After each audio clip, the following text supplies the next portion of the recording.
تو السلام علیکم فرینڈز یہ آج کا ہمارا دوسرا لوگ ہے اور میں گھر میں بیٹھے بیٹھے بور ہو گیا، تو اتنے میں کزنز آ گئے اور کہا کہ چلو اس بار عید منانے گاؤں چلتے ہیں۔ تو پھر آپ کے بھائی نے بھی کہا کہ دیر کس بات کی، چلو۔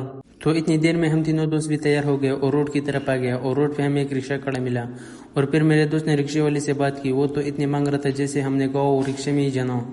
تو خیر رکشے والے سے بات نہ بنی، اور اتنے میں ہمیں دوسرا رکشہ مل گیا اور ہم دوسرے رکشے میں بیٹھ گئے۔ یہ میرا دوست تو اتنا تیار ہوا تھا جیسے کہ اس نے فلم کی شوٹنگ کے لیے جانا ہو، اور اتنا سامان اٹھایا ہوا تھا جیسے اس نے کبھی آنا ہی نہیں ہو دوبارہ گاؤں سے۔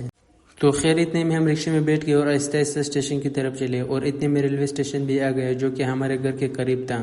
اور یہ میرا دوست تو اتنا خوش تھا، اس کی ہنسی نہیں رک رہی تھی جیسے اس کی شادی ہو رہی ہے یا کسی شادی پہ جا رہا ہو۔ اور اتنے میں ہم پہنچ ہی گئے، اور یہاں پر ہم نے سامان چیکنگ کے لیے دیا، اور چیکنگ والے بھائی سے ہماری تھوڑی بحث بھی ہوئی۔ اس نے کہا کہ یہ ریڈ زون ایریا ہے، یہاں پر آپ ویڈیو نہیں بنا سکتے، اور ہماری ویڈیو بھی ڈیلیٹ کروا دی۔ تو سامان ایک ایک چیک کرنے کے بعد ہم لوگ ٹرین کی طرف آ گئے، اور یہاں پر ویڈیوز بنا رہے تھے، اور مرزا بھائی کو ٹکٹس کے لیے بھی جائے کہ وہ ٹکٹ خرید کر لیں۔ اور اتنے میں وہ بھی ٹکٹ لے کر آ گئے، اور ہم ویڈیوز بنانے میں اتنے مصروف تھے کہ ہمیں لگا تھا کہ اس کے بعد والی ہماری ٹرین ہے۔ پھر پوچھنے کے بعد ہمیں پتہ چلا کہ ہماری ٹرین تو یہی والی ہے۔ تو ہم جلدی جلدی سے ٹرین میں بیٹھ گئے۔ یہ میرا دوسرا کزن تو ایسے تیار ہوتا ہے جیسے اس نے سسر کے گھر جانا ہو۔ تو گائز ٹرین میں بیٹھنے کے بعد ہی میں پتہ چلا کہ یہاں پر تو ان کا خود سے الگ سے کینٹین بھی ہے، جہاں پر فوڈز وغیرہ ہم آسانی سے لے سکتے ہیں۔ اور پھر ہم نے یہاں پر چائے اور کافی وغیرہ پی لی، اور کچھ دیر چلنے کے بعد ہم آخرکار ڈیرے الیہ اسٹیشن پر پہنچ گئے، جہاں پر ہمیں ہمارا بچھڑا ہوا یار پہلوان مل گیا، اور پہلوان سے حلوال کی، اور اس نے ہمارے لیے اسٹنگ اور سموسے وغیرہ بھی لائے تھے۔ اور اس کے بعد ہم واپس ٹرین میں آ گئے اور اپنے سفر کی طرف روانہ ہوئے۔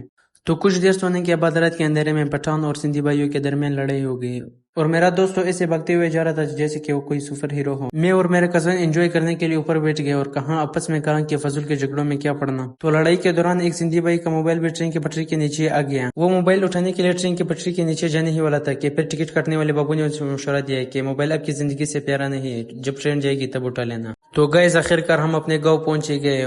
تو یہ تھا آج کا ہمارا لوگ، تو ملتے ہیں دوسرے لوگ میں۔